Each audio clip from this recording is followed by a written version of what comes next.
আমরা এখন গ্রামের বাড়ি চলে আইছি, আমাদের শ্বশুর বাড়ি হলো দিগলকান্দি। তা মেলাগুলো কাঁকরোল পাড়িছি বাড়ির পরেতেই।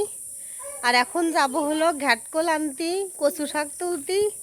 আমি ননদিনী আমার ছেলেরা এই যে বাড়ি এসে তো ধরেন একদম ছুটে ছুটে বেড়াচ্ছে, গ্রামের বাড়ি বলে কথা।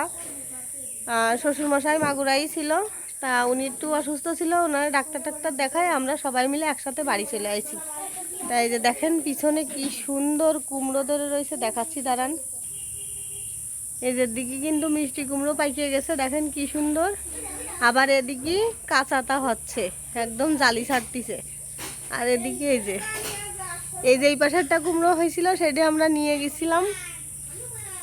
আর এই যে মিষ্টি কুমড়ো হচ্ছে। আমার ছেলেরা দেখেন কি সুন্দর ঘুরে বেড়াচ্ছে।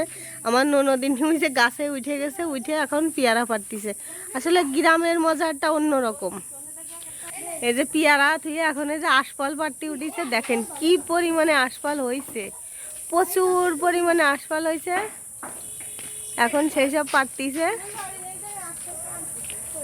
আমার ননদিন এখন টিনির চালে উঠে গেছে, উঠে এখন আশপাল পাড়তিছে। আর আমার শাশুড়ি মা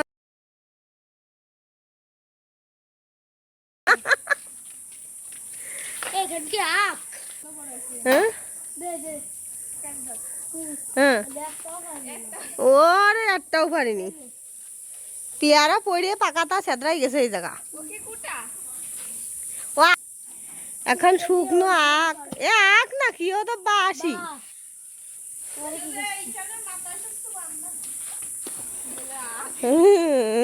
এই যে ঠাম্মি কুটা নিয়ে আইছে, ওই দিয়ে পারা যাবে না। দেখ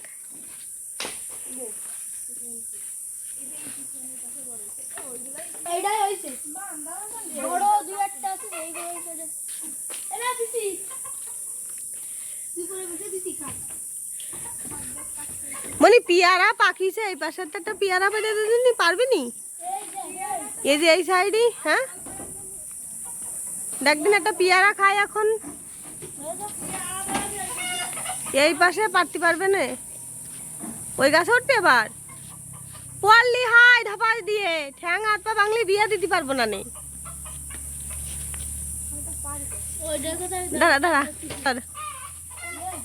বাপির কাছে দে। এ ধরে গেছে যে, এবার ছোট ধরবে গ্যাস। এবার ছোট যা, কেউই পারলে না, বেজাইলে ধর দেখি কিরাম পারিস। একটাও পাইল না। হ্যাঁ দুই ভাই মিলে দেখেন গ্যাস ধরা নিয়েও ঝামেলা এগের। এইবার ধরবে।